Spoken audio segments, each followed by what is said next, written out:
Well, good evening to all pro wrestling fans of all shapes and sizes from all around the world.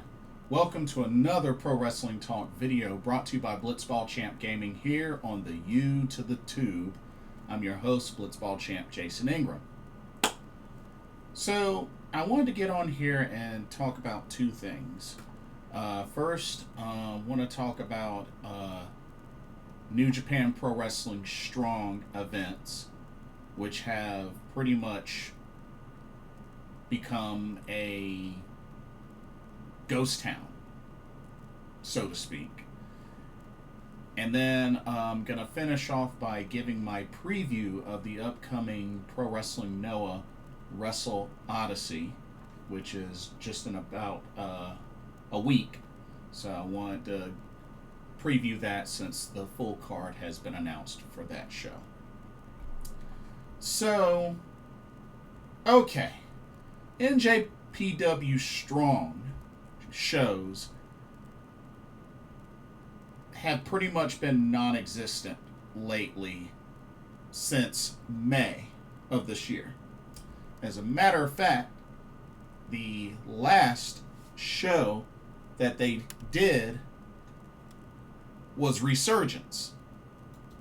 Resurgence, that was on May the 9th. That was on May the 9th of this year in California.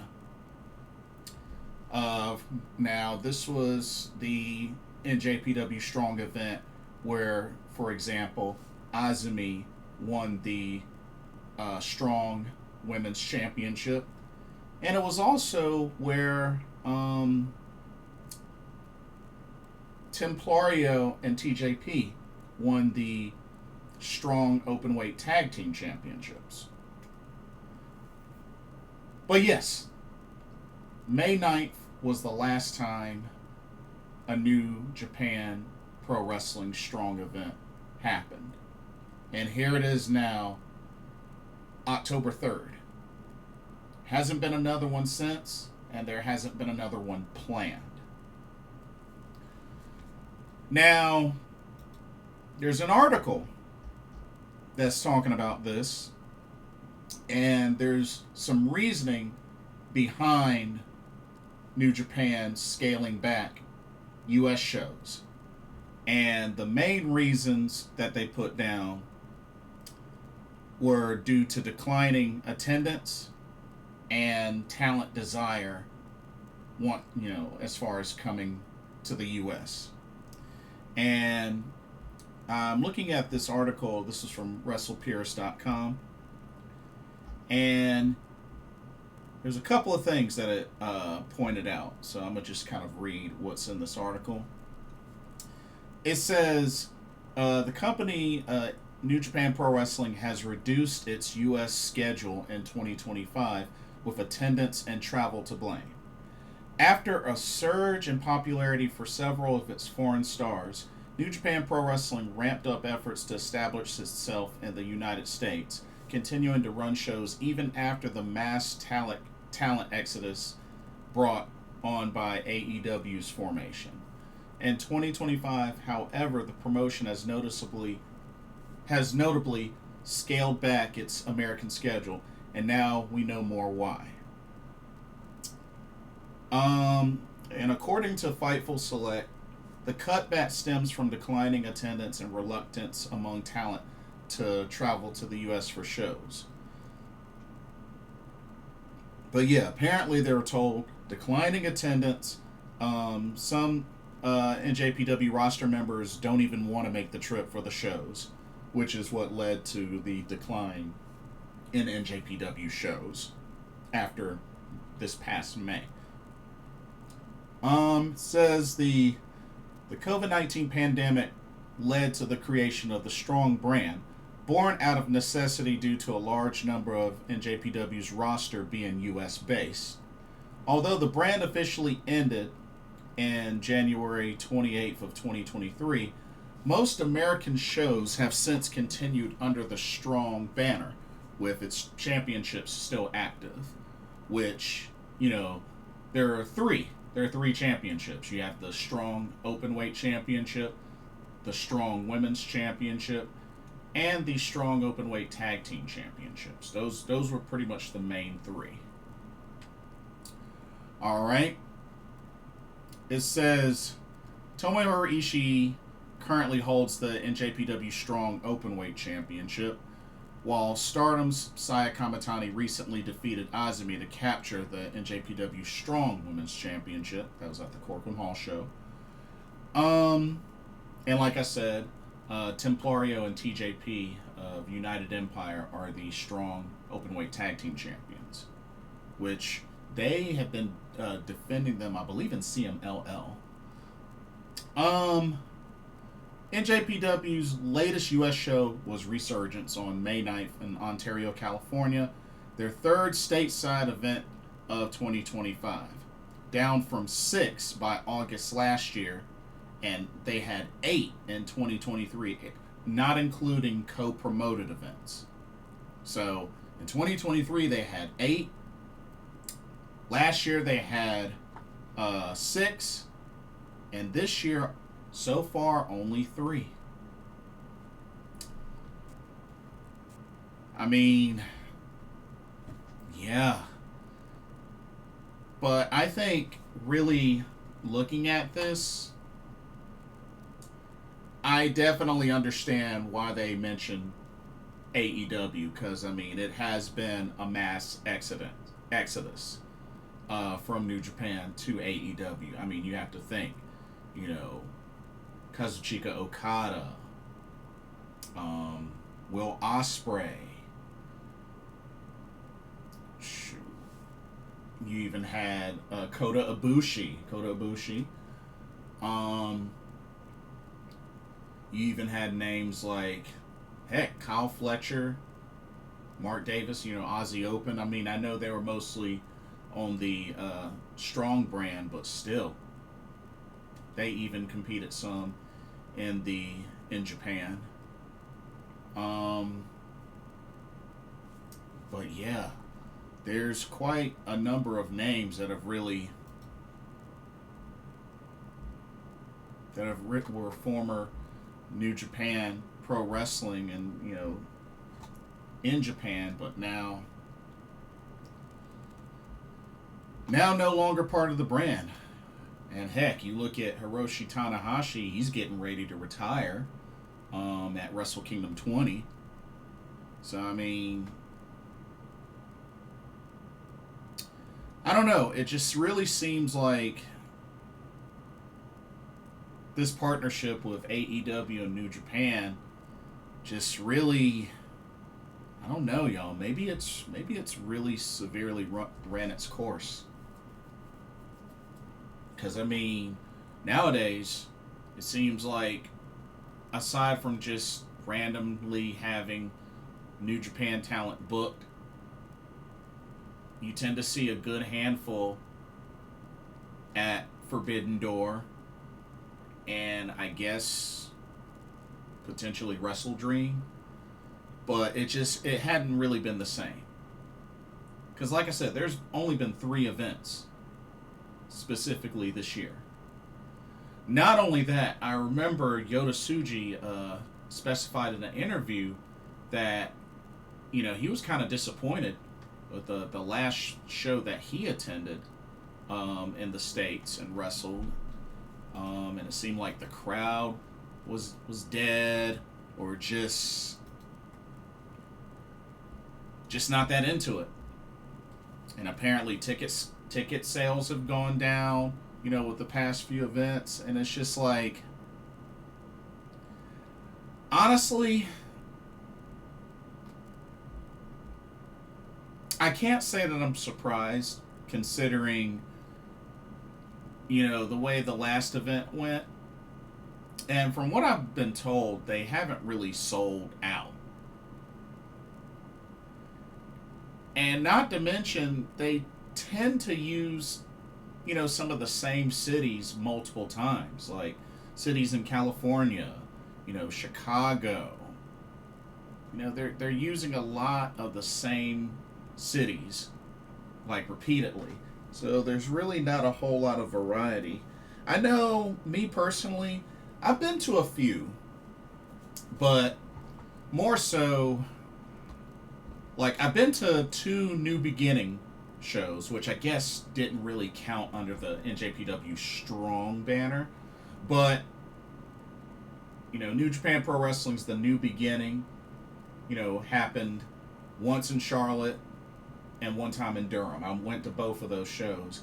And not to mention that first show, which that was the first show that they ever did in North Carolina, and apparently was supposed to have talent like Tomohiro Ishii and Hiroki Goto, but because the government really just, they went through that whole banning shutdown sort of phase with the visas and everything, didn't really have much Japanese talent at that show other than Great Okan. He was literally the only one. So there's that. And not to mention, a lot of these events aren't booked as strong as the events that they have in Japan. Now, there's one thing I will say about Stardom that's different, is at least with Stardom, they tend to, send a handful of talent to the States. I mean, you look at these last 2 times, this year in Vegas, last year in Philly. I mean, they've sent at least a good 12 to 15 of their wrestlers. Now, granted, it was during Mania weekend, and I guess it's much easier for them to do that, considering they've only done that during Mania weekend. Whereas in New Japan, did shows just throughout the year. Just, a couple of shows in the U.S. throughout the year. But with how things are now and what's been happening lately, don't be surprised. And I know the NJPW LA dojo has gone through its trials and tribulations. Of course, Kushida no longer part of it. Katsuyori Shibata no longer part of it. And honestly, it's just, a lot has happened. And to be honest with you, even looking at the championships, I mean, the Strong Openweight Championship, is barely even utilized. I mean, yeah, we see the NJPW women's championship at least showcased to a degree. I mean, Azumi won the title at Resurgence and then just recently lost the title to Saya Kamitani, who's now a double champion. So, they may do something with that, maybe as far as, I don't know, unifying that title with the World of Stardom Championship. I don't know. But, and, you really don't hear much about the Strong Openweight Tag Team Championships. I mean, it was like there's the few times that they were defended in CMLL, and that's it. I mean, I haven't even seen TJP and Templario in the area since winning those titles at Resurgence. You know what I mean? So it's like, I don't know. It's looking like it might be on the way to just possibly NJPW Strong might not be a thing much longer. And I feel like the best that they could really do, especially with AEW, I mean, they may have to resort back to doing like maybe once or twice a year through Forbidden Door and maybe through Wrestle Dream, just to kind of sort of give an idea. And I don't know, may want to scale back, sort of similar to how Stardom these last 2 years. I mean, they've capitalized on opportunities during WrestleMania week. But like I said, I don't know. I feel like it's different. I feel like, and me and some friends were talking about this, I feel like it's different between Stardom and New Japan, because I mean, think about it. You look at a lot of the Stardom talent. You know, they come over to the States, they compete, and then what else you see? You see them taking pictures, posting on their Twitters and Instagrams. You know, visiting places in the U.S. You don't really see that from the folks of New Japan Pro Wrestling. You know what I mean? You don't really see a lot of that from the men, but more so the ladies of Stardom.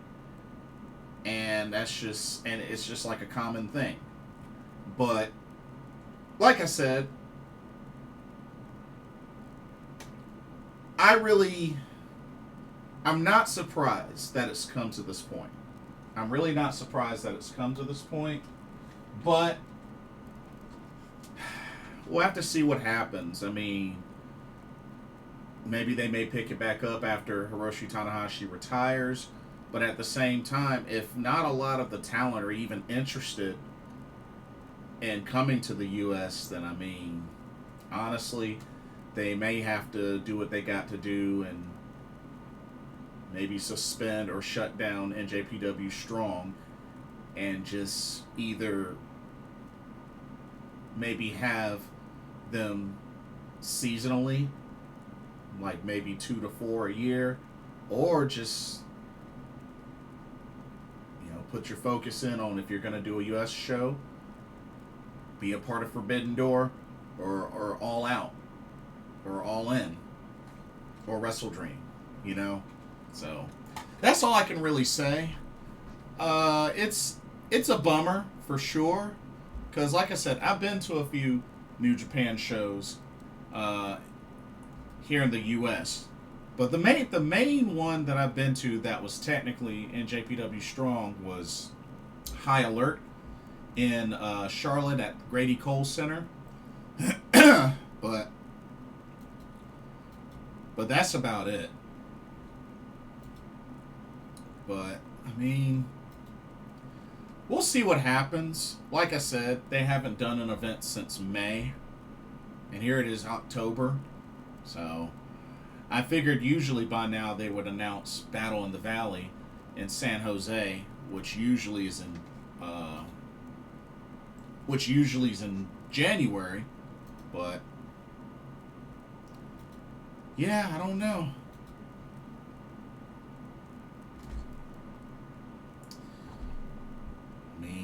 We'll have to see what happens. I mean, a lot of the fans look at it at NJPW Strong events as poorly produced, poorly booked. But, I mean, when it comes down to it, it seems like a lot of the matches, you know, are like indie talent and AEW talent with a sprinkle of New Japan talent. And it seems like now most are either free agents or they sign with AEW. So, but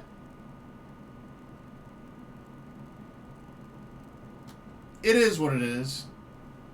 It is what it is. And even some may say that lately New Japan Pro Wrestling hasn't been that exciting or spectacular. And I mean, I get it. I mean, I can understand how some people feel. But, like I said, we'll have to see what happens. A big part of me feels like, you know, things may go down or whatnot once Hiroshi Tanahashi retires. But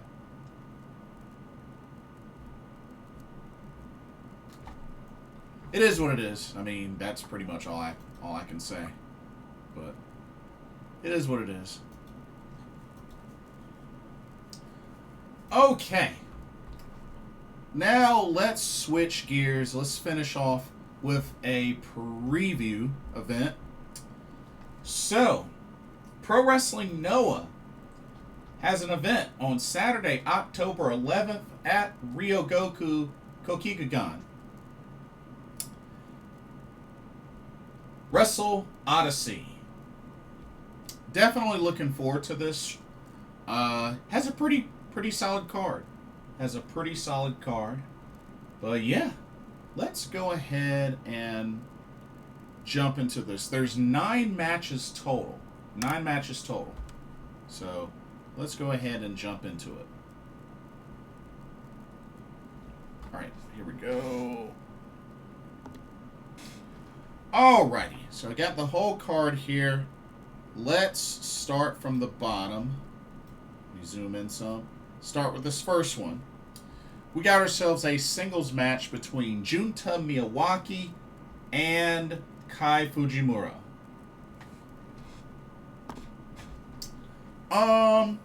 For this one, I'm a little bit more biased.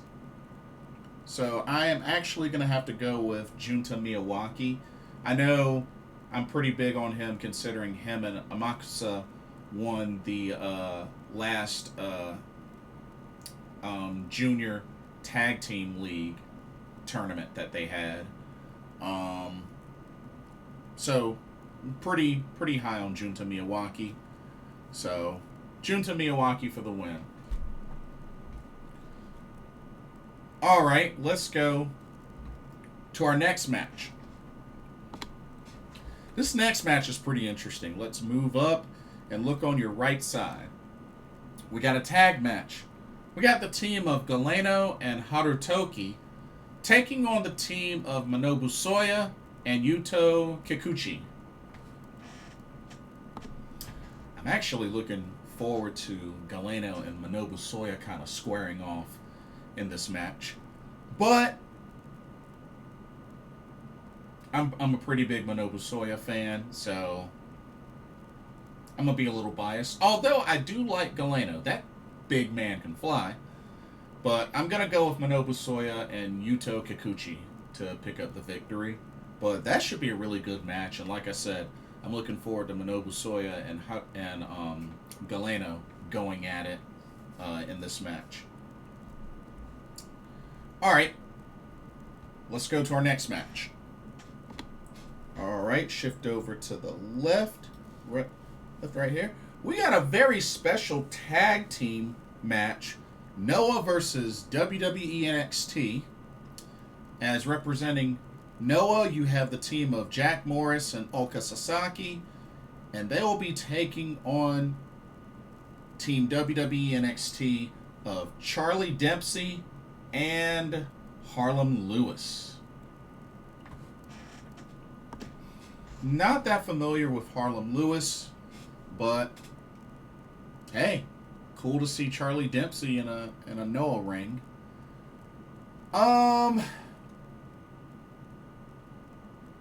And see, I know coming up, Charlie Dempsey is going to have a one-on-one match with Harlem Lewis.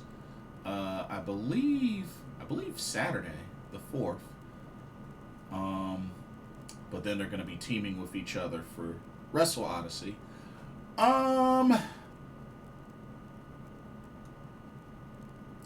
Like I said, I don't really know anything about Harlem Lewis, but I am going to go Jack Morris, Ulka Sasaki to pick up the victory.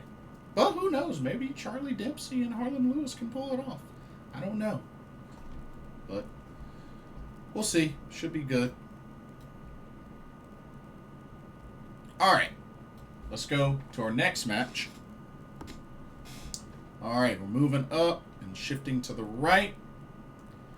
We have a tag team match.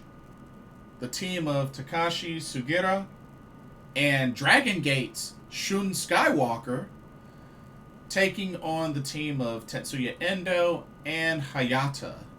Now, Ozawa, who recently, I guess, got surgery, if I remember correctly, will be in the corner of Takashi Sugiura and Shun Skywalker.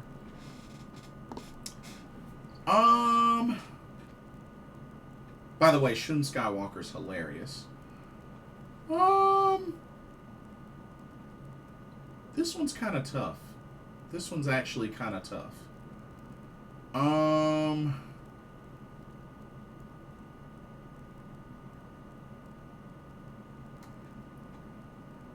I mean, I guess for the sake of Ozawa being in their corner, I'm gonna stick to Takashi, Sugiura, and Shun Skywalker to pick up the victory, but I could be wrong. But we'll see what happens. We will see what happens. All right, let's go to our next matchup, which is one of our first title matches on the card. Alrighty, so looking over to the left, we have the GHC Junior Heavyweight Tag Team Championships on the line. As the champs, Los Golpeadores, made up of Dragon, Bane, and Alpha Wolf, will defend against the formed team of Daga and Daiki Odashima. A very interesting turn of events as Daga has left Team 2000X and formed this tag team with Daiki Odashima. And now they have a shot at the junior tag titles. But I do think they're going to come up short. I'm picking Los Golpeadores to retain the tag titles. But Alpha Wolf and Dragon Bane are always a lot of fun to see in action. So this should be good. This should be really good. Alrighty. Let's go to our next matchup. Alrighty. We got a very special singles match on the right side here, as Kazuyuki Fujita will go one-on-one with Murder Grandpa himself, Minoru Suzuki. Well, Kazuyuki Fujita had a really great showing in the N1 Victory 2025 tournament. And Minoru Suzuki's Minoru Suzuki. I'll be rooting for Minoru Suzuki, but I think this could go either way. I think it could go either way, but I think Minoru Suzuki takes it. Alrighty, let's go to our next matchup. Shifting over to the left.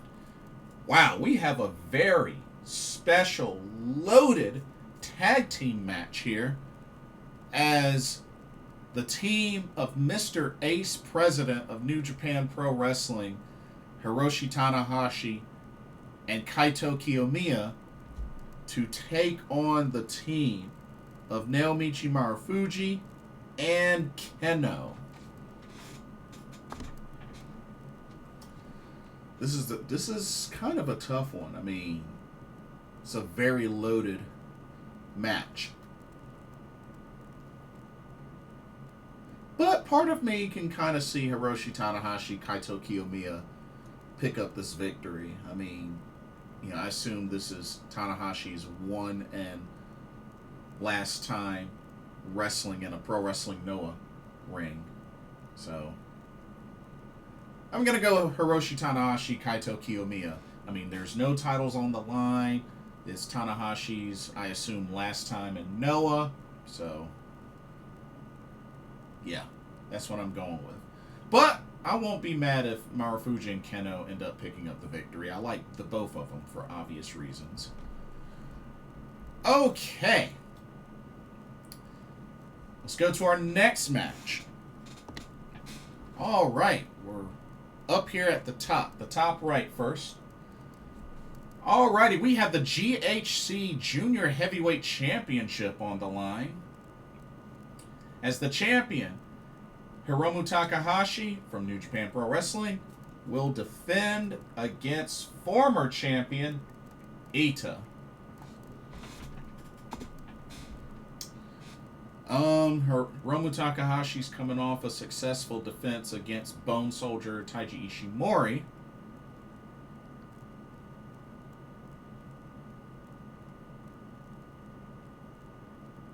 I don't see him. Well, I mean, I guess Eita could get it back, especially considering the best of the Super Junior Tag League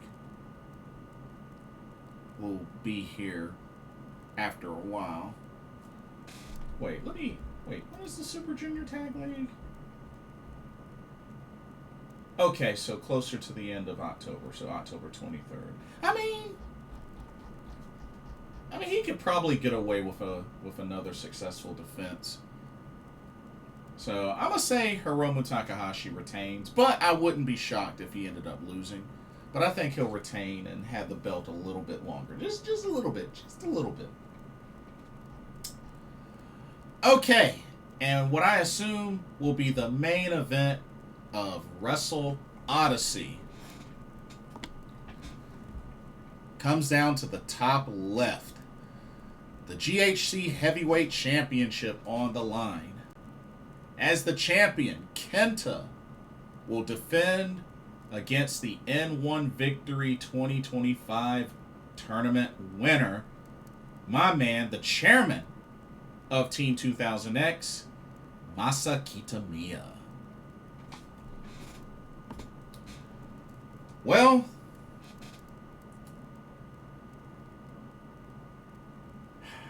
it was already a big deal considering Masa Kitamiya finally won an N1 Victory tournament with as long as he's been with Pro Wrestling Noah. Could they capitalize? Could they capitalize and have Masa Kitamiya win the one title that he's never won before in Pro Wrestling Noah? I don't know. I would, let's keep it real. I would love for that to happen, but I don't know.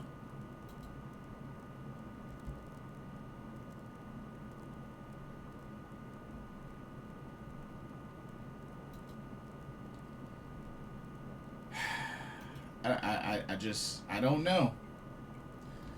Because you have to remember, Masa Kitamiya has only, in his career, when it comes to Pro Wrestling Noah, he has only been GHC Tag Team Champion. As a matter of fact, let me see how many times. Seven times? No, eight. 8-time GHC Tag Team Champion. Never has won any of the other singles championships in Pro Wrestling Noah.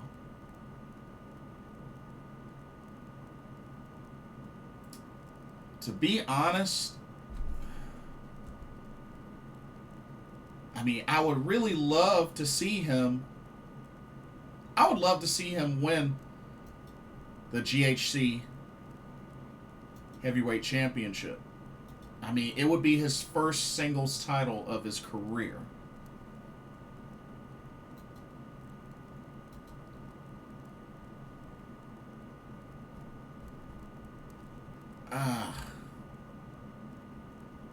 And you got to remember, Masa Kitamiya has been around since 2011. That's how long he's been wrestling. But mainly, part of Pro Wrestling Noah.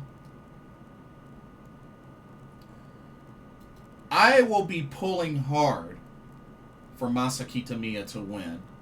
But honestly, something tells me that Kenta will retain. But it is what it is. I'm just happy Masa Kitamiya is getting this opportunity. He finally won an N1 Victory tournament. And I would love to see them cap it off with him winning his first singles championship in his pro wrestling career. And I'll just leave it at that. But overall, pretty cool card. Definitely looking forward to the show.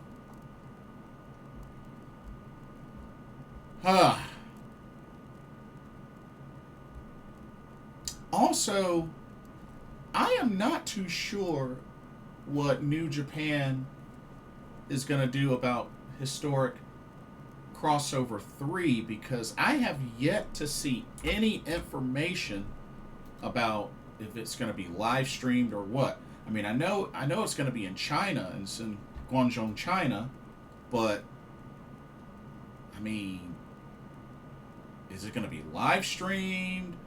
Is it going to be uploaded later? Like, there hasn't been any information.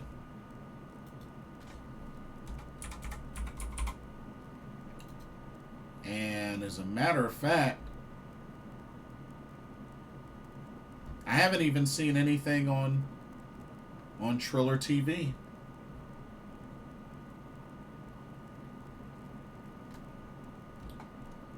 So, I mean, honestly, I'm starting to believe that this probably won't be live streamed.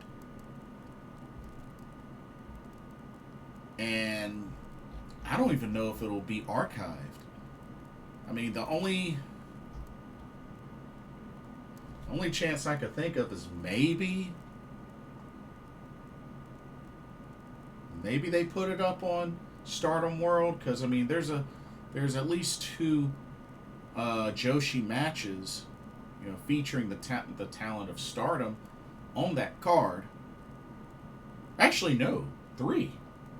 There's 3, because I forgot. Future Stardom Championship is going to be defended. So I don't know. Maybe those matches will get uploaded onto Stardom World. I don't know, but I mean, I hope they can put the whole show on there so I can review it. If not, I might not get to review it, y'all. So not only that, but it was also revealed to me. It's quite a bummer, but Tomoka Inaba's self-produced show that she's going to be doing in about a week or so. I believe it was October 11th, I think. That won't even be live streamed or put on VOD. It's only for those attending in person. So that's a big letdown, but it is what it is. But anyway, that'll do it for this video. Let me know y'all's thoughts on New Japan scaling back NJPW Strong shows. Do you think NJPW Strong will pretty much die out? Do you think the championships will eventually be phased out? Let me know your thoughts. And let me know your predictions for NOAH's Wrestle Odyssey. And don't forget to like, comment, subscribe, hit that notification bell while you're at it. Thank you so much for watching, and I hope you enjoyed the video. For another Pro Wrestling Talk, brought to you by Blitzball Champ Gaming, here on the U to the Tube, my name is Blitzball Champ Jason Ingram. Hope everybody has a blessed weekend, and I will see y'all in the next video and or live stream. Peace.